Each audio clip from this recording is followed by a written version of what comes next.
My name is Lydia, and for most of my life, I believed I had a perfect family. My husband, Daniel, was the kind of man everyone praised, calm, charming, smart, and always smiling. People said we were relationship goals. I believed them. I trusted him completely. But the story I'm about to tell you is how one secret, one horrible, crushing secret, destroyed everything we built. The night it all began, the air in our house felt strange. Daniel came home late, smelling like a mix of sweat, expensive cologne, and something sharp I couldn't name. He avoided my eyes when I asked if he had eaten. He just nodded and went straight to the shower. I tried to ignore it. Marriage has rough nights, right? But something in my chest whispered that this wasn't normal. Later that night, when I walked past his study, I heard him whispering on the phone. His voice was low and desperate. No, she doesn't know. She can't know. Not yet. My heart froze. Was he talking about me? Who was he hiding things from? And what didn't I know? I stood outside the door, holding my breath as he continued. I'll get the money. Just give me time. Money. Time. A secret. My perfect marriage suddenly felt like a glass cup cracking from pressure you couldn't see until it shatters. And that was only the beginning. Sleep refused to come. I kept hearing Daniel's voice whispering in the dark corners of my mind. Around 3 a.m., I walked quietly to his study. If he was hiding something, maybe he left clues behind. The room smelled like old paper and fear. The desk drawers were locked, but Daniel always kept one key inside his brown leather jacket. I found it easily. My hands shook as I opened the drawers. Bills, receipts, contracts. But one envelope stood out. Thick, heavy, no name.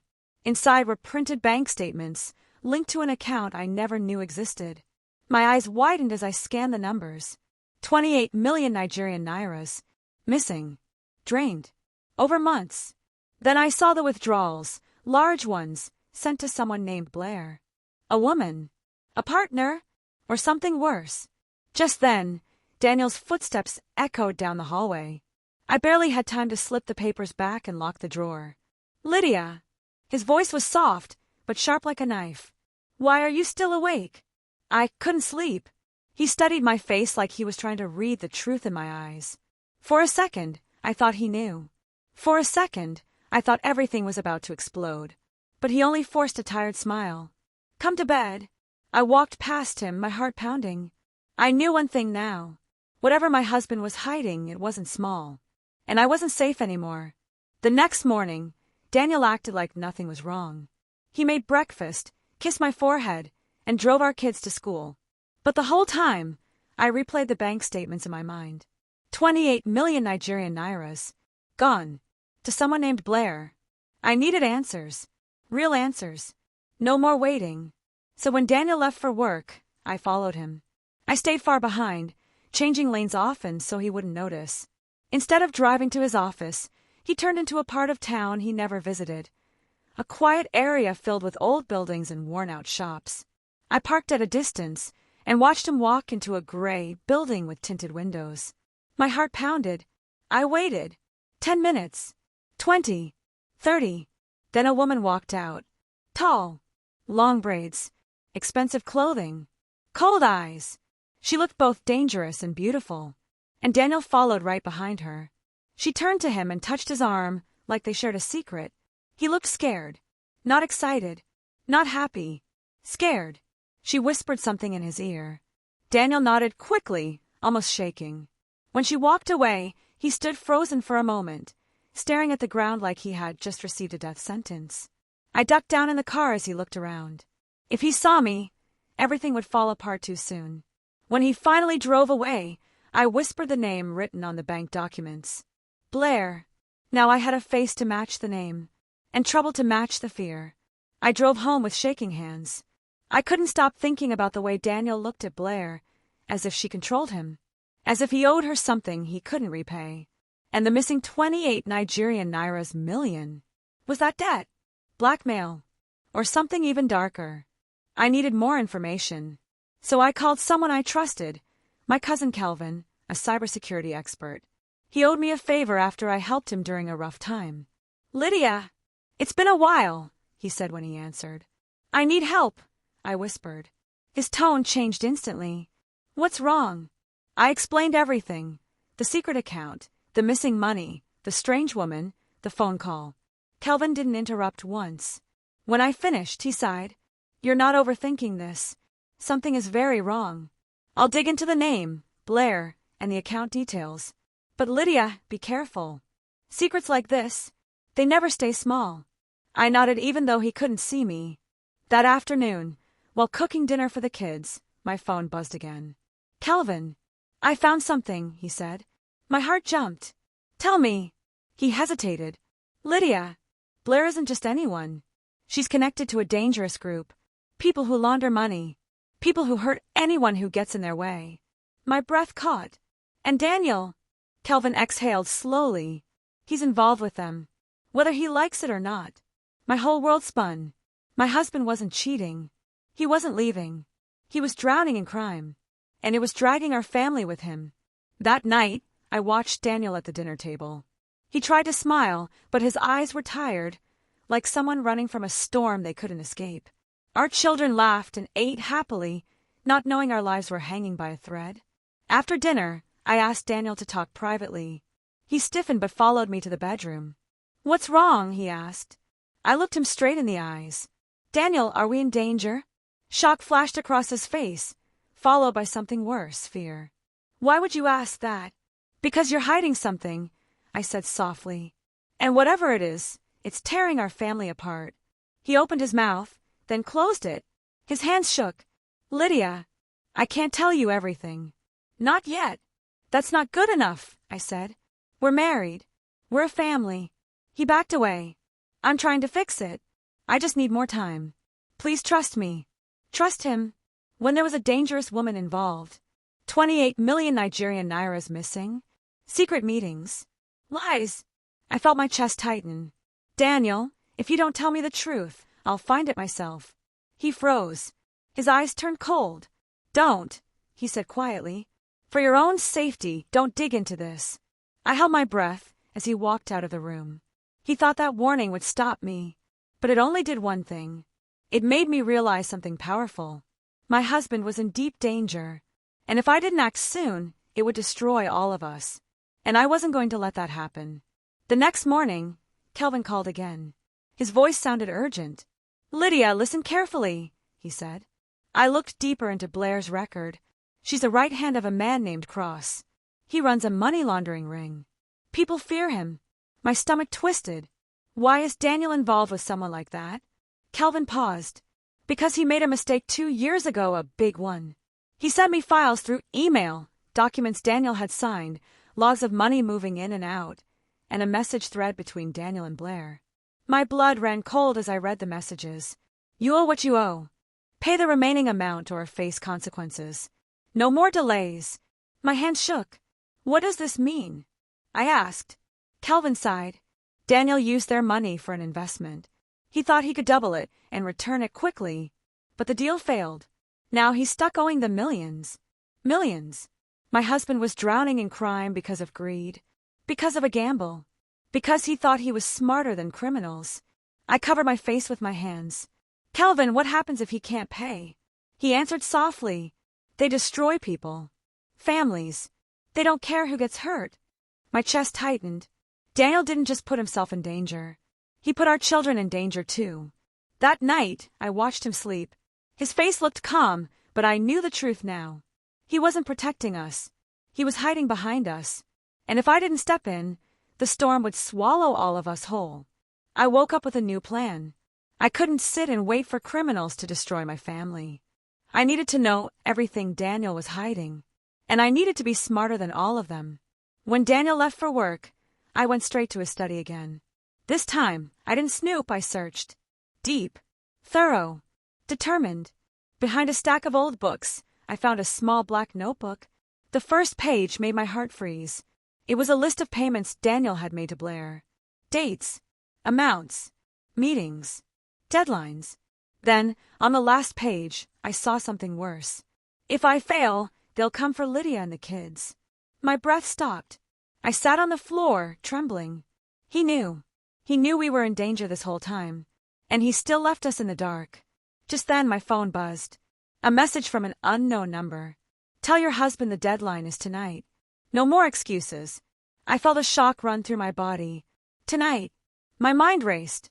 If Daniel didn't deliver the money, something terrible would happen. When he came home that evening, I confronted him again.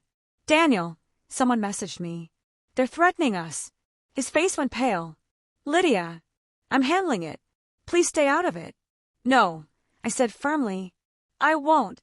Because this is my family too. He looked at me with helpless eyes. I didn't want you to suffer because of my mistake. But it was too late.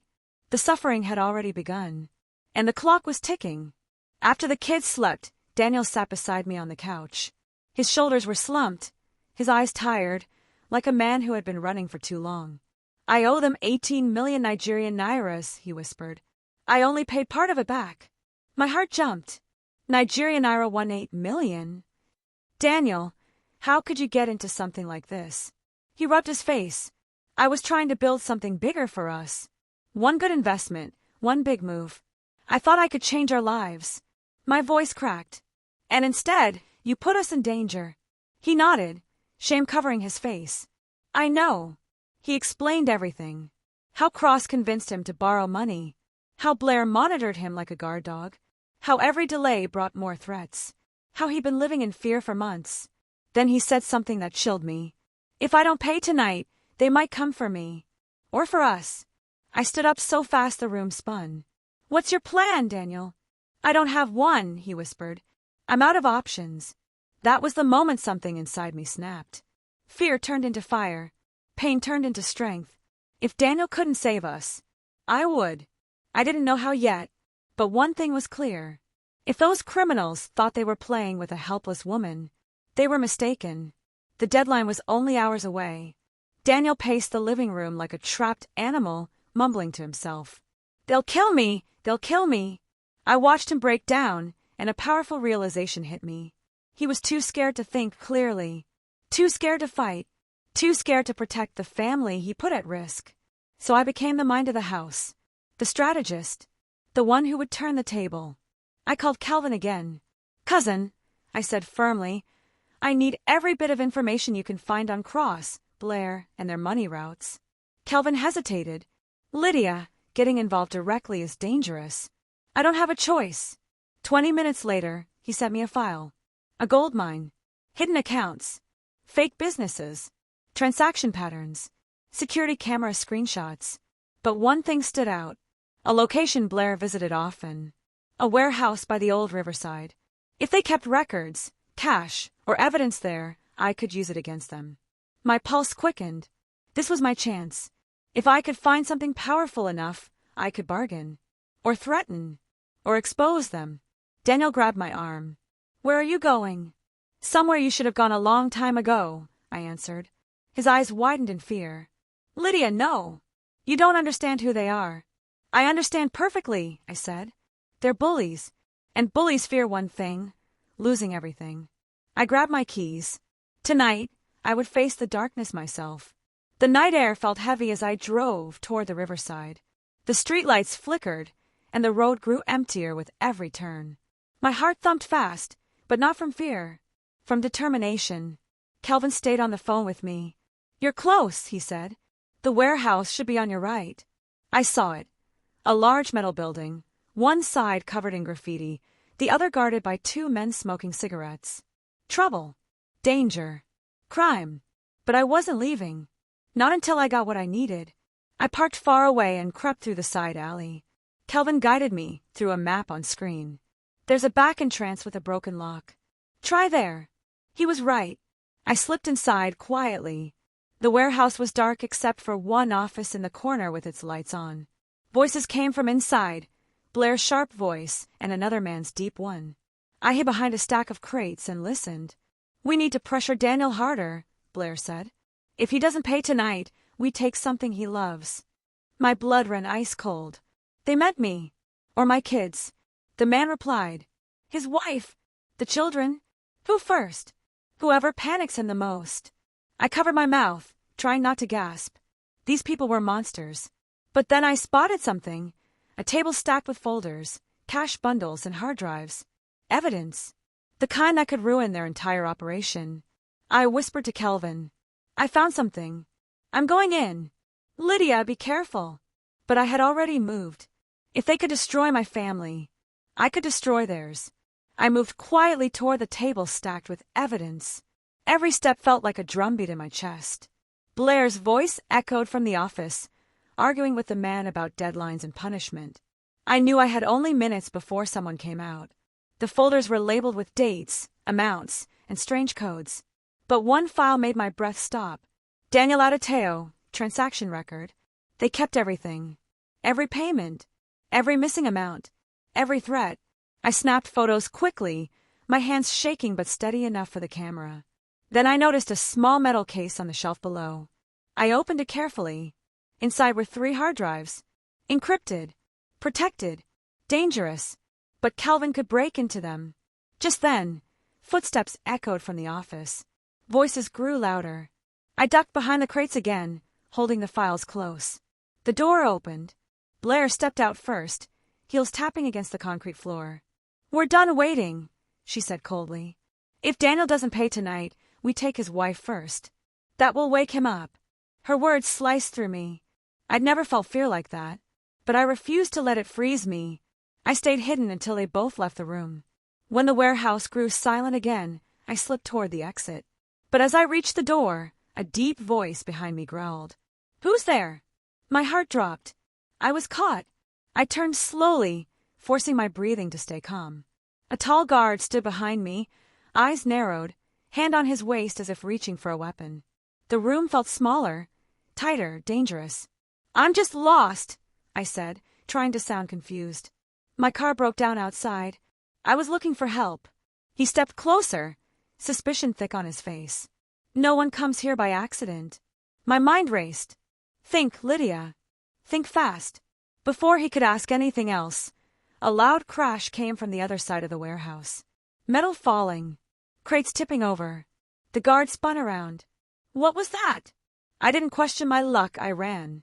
Fast. Straight out the back entrance, into the cold night air. I sprinted to my car, my lungs burning. As I started the engine, I saw the guard running out, shouting into his radio. They knew someone had been inside. They just didn't know who.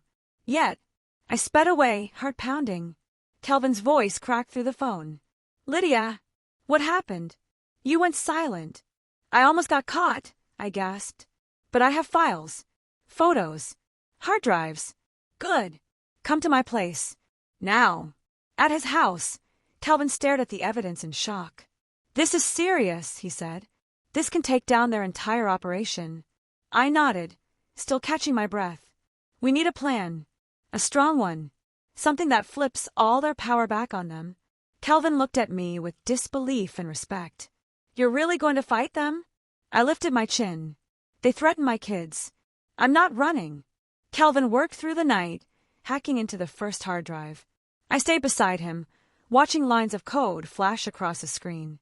My mind kept replaying Blair's cold voice. Take his wife first. Every time the memory surfaced, my fists tightened. Around 4 a.m., Kelvin stretched his arms. "I'm in," he said. I leaned forward. "What did you find?" He clicked on a folder labeled Cross Operations. Inside were routes of laundered money, names of corrupt partners, secret bank accounts, videos of meetings, and messages showing every illegal thing Blair and Cross had done. Kelvin whistled under his breath. "Lydia, this is enough to send all of them to prison. For years." A spark of hope lit inside me, but it was small. Because evidence alone wouldn't keep us safe. Not when these people were ruthless. What if they come for Daniel before we use this? I asked. Kelvin nodded. "We need to act fast." And carefully. As dawn approached, we organized everything. The files showing Daniel's involvement. The proof that he was forced. The proof that he tried to back out. And the full records of their crimes. "This is your armor," Kelvin said. "If they attack you, you destroy them." I exhaled slowly. "Then tomorrow I'll face Blair." Kelvin froze. "Lydia, that's suicide." I shook my head. "No. It's survival. And I'm tired of hiding." I returned home early that morning. Daniel sat on the couch, head in his hands, looking like a man waiting for disaster. When he saw me, he stood quickly. "Where were you?" I was worried sick. His voice trembled, but I didn't feel sympathy. "I know everything," I said quietly. He blinked. What do you mean?" "I know about the money, about Blair, about the threats, about the deadline." His legs gave out, and he sank back onto the couch. "I never wanted you involved," he whispered. "But you involved us the moment you took their money," I replied. His eyes filled with tears. "I thought I could fix it. I thought I could protect you." "You protected no one," I said. "You hid while danger came closer." He looked broken. "Not evil. Not cruel. Just foolish. There's something else," he whispered. "Something I didn't tell you." My stomach tightened. "What is it?" Daniel wiped his face. "Cross thinks I still have a copy of one document, something he did years ago. Something that could destroy him." I froze. "What document?" "A confession. He forced me to help hide it, and he thinks I kept a copy." My mind raced. If Cross thought Daniel had it, that meant the danger wasn't about money alone. "Lydia," Daniel whispered, "they won't stop. They'll come today." I stood up slowly. "Let them come." For the first time, fear left Daniel's face. Because the look in my eyes wasn't fear. It was war. By noon, my plan was ready. Kelvin stayed on standby with digital copies of the evidence. Daniel stayed inside with the kids, too shaken to even argue. I told him clearly, "No one opens the door. No one leaves this house." Then I drove to the one place I knew Blair would be, the Riverside warehouse. This time I didn't sneak. I walked straight up to the front door. 2 guards stepped forward, confused. "State your business." "I'm here for Blair," I said calmly. They exchanged surprised looks but let me in. Inside, Blair sat behind a desk, reading through papers. She looked up, and a slow smile spread across her face. Well, the wife." Her voice dripped with amusement. "I know everything," I said, "and I'm not here to beg." Her smile faded a little. "Oh, then why are you here?" I placed a USB on her desk. "I have files. Evidence. Enough to bring your entire operation down. You touch my family, and everything goes public." Her expression darkened. "You think you can threaten me?" "No," I said softly. "I'm promising you." She stood slowly, her eyes sharp like knives. "You're brave, or stupid. Maybe both." She leaned forward. "Where did you get the files?" "That doesn't matter," I replied. "What matters is this. Leave my family alone and I stay silent." Blair studied me for a long moment. Then she smirked. "Show me the evidence." My heart pounded, but I lifted my chin. "It's already in your system." And it was. Uploaded by Kelvin, seconds ago. Blair's eyes widened as her computer chimed. Then the screen lit up, with every secret she never wanted the world to see. Blair's face drained of color as her screen filled with her secrets. Kelvin's upload had exposed everything. Transaction trails, hidden accounts, and all her communications with Cross. "You," she hissed, slamming her hand on the desk. "You can't do this." "I already did," I said calmly. "Everything you've done is here. If you make one wrong move, the authorities get it all." The 2 guards froze, unsure whether to intervene. Blair turned her icy gaze toward them. "Get them out of here. Now." I raised my hand slightly. "You can try, but one of you touches me or my family and your boss is done." For a moment, silence ruled the room. Then the guards hesitated. Blair slammed her palm on the desk again, furious, but something in her eyes had changed fear. "This isn't over," she spat.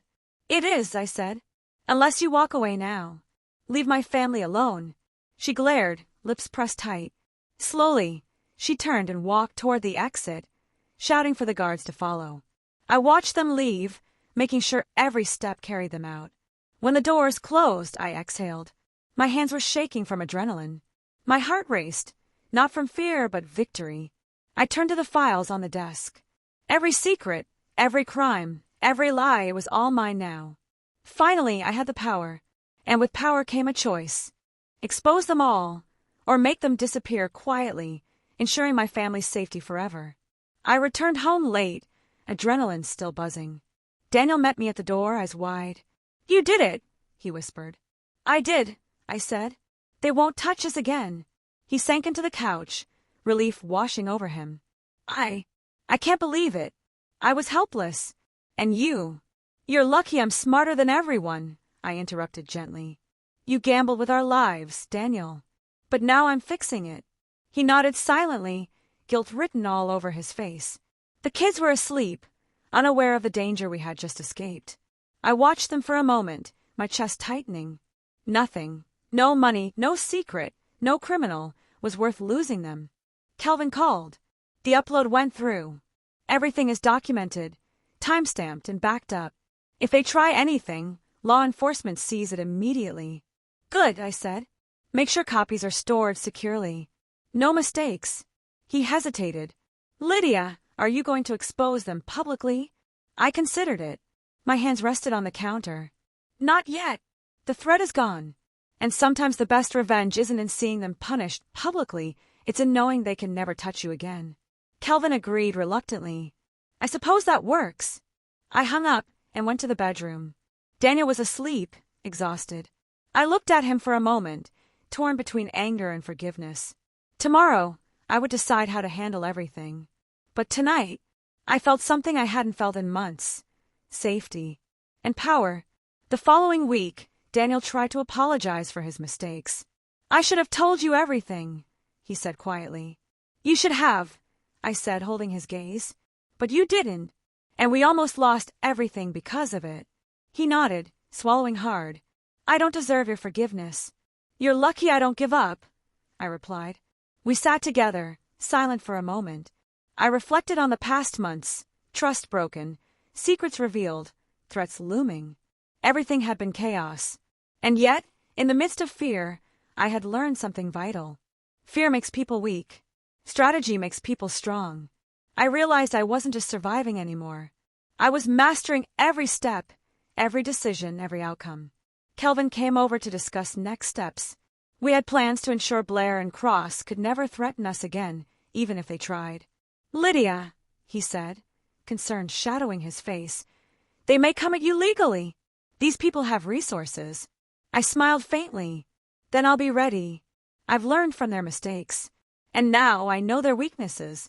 Later, I tucked the kids in bed. Watching them sleep, innocent and safe, I felt a surge of determination.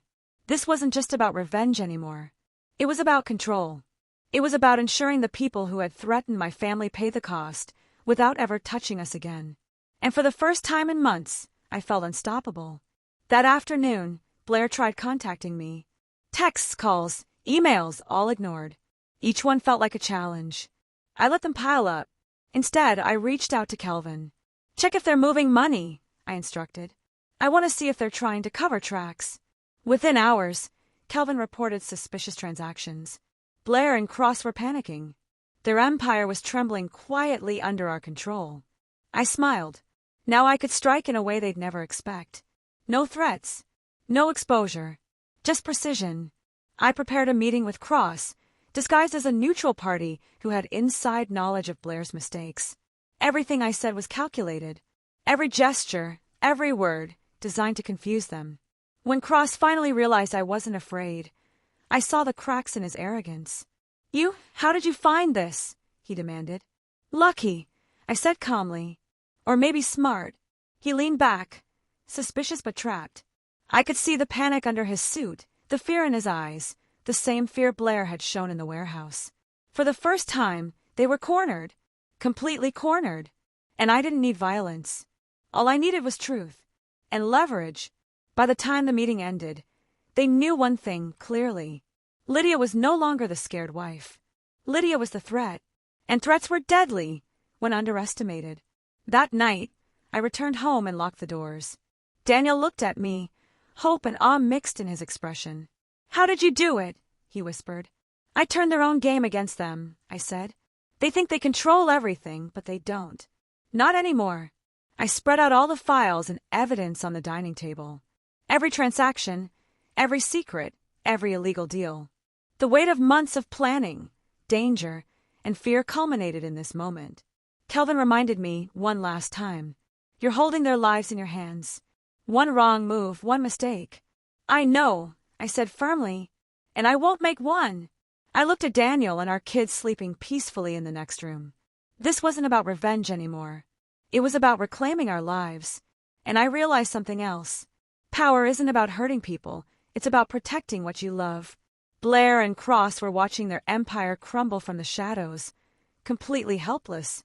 And I was the mastermind, the protector, the one who decided the outcome. For the first time, I could breathe without fear. The storm had passed, but the lesson remained. Never underestimate the quiet ones. Never underestimate a mother. Never underestimate a woman who refuses to lose her family.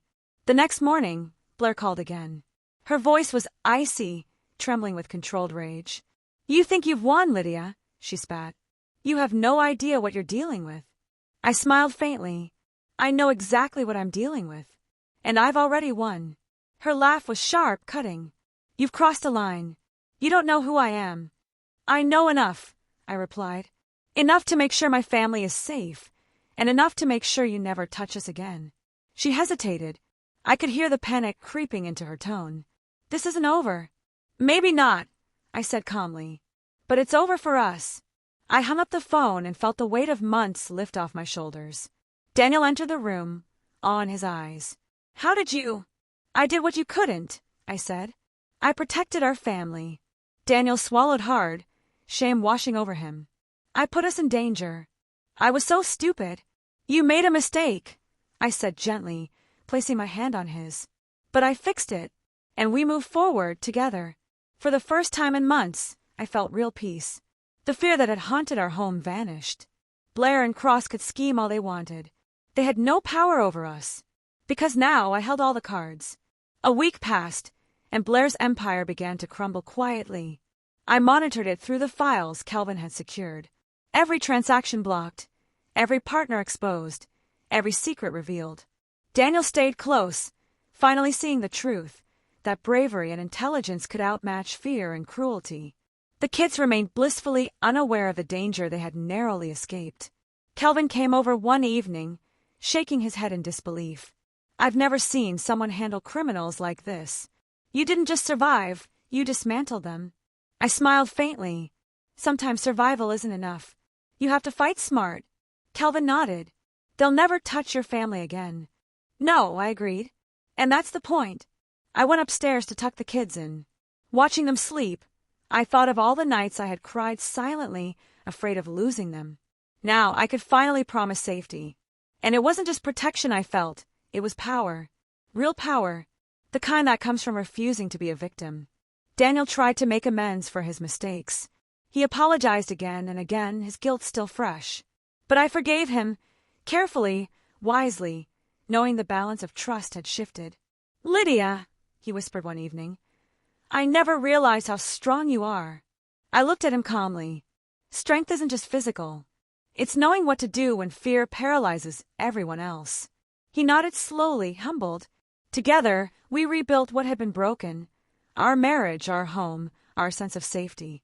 I also realized the final lesson of this ordeal. Intelligence and courage are unstoppable when combined with love. Love for family. Love for life. Love for what truly matters. And Blair and Cross, they had vanished into the shadows, powerless, fearful, exposed. I didn't need to see their downfall in court. The knowledge that they could never touch us again was enough. Months later, life returned to normal, or as normal as it could be after surviving near destruction. Daniel learned humility. The kids thrived. I thrived. But I never forgot. I never forgot the fear, the lies, the threats. And I never forgot the moment I realized survival wasn't enough. The moment I decided to fight back, I became unstoppable. I also realized revenge wasn't about cruelty. It wasn't about making them suffer. It was about balance. I didn't just save my family. I taught the cruelest people I'd ever met, the ones who threatened my children and my life, that their power had limits. And those limits had a name, Lydia. I looked at my reflection in the mirror one evening. A quiet smile crossed my face. Strong, determined, free. No one could ever take that from me. No one could ever take us from me. And I knew, deep in my heart, that my family's safety, my husband's redemption, and my children's innocence would remain intact. Forever. I sat on the porch, watching the sun set behind our home. The orange glow reflected off the windows, warm and peaceful. Daniel joined me quietly, taking my hand. "We survived," he whispered. "Yes," I said, "and we'll continue to thrive." The kids played in the yard, their laughter ringing in the evening air. I felt a rush of gratitude. Grief turned into triumph, fear into wisdom, despair into strategy. I realized something profound. Life could destroy you if you let it. But when you choose to stand tall, to think clearly, to act decisively, life could also make you unstoppable. Blair and Cross had underestimated me. Daniel had underestimated me. Even I, at times, had underestimated myself. But now I understood my power, my mind, my courage. And as the wind brushed past my face, I whispered to myself, "No one ever controls the fate of my family except me." The sun dipped below the horizon, casting a golden glow on our home. For the first time, I truly smiled. The storm was gone. The threat was gone. And I had turned the table, not just for survival, for victory, for my family, for myself. And that was more powerful than any secret, any threat, any fortune in the world.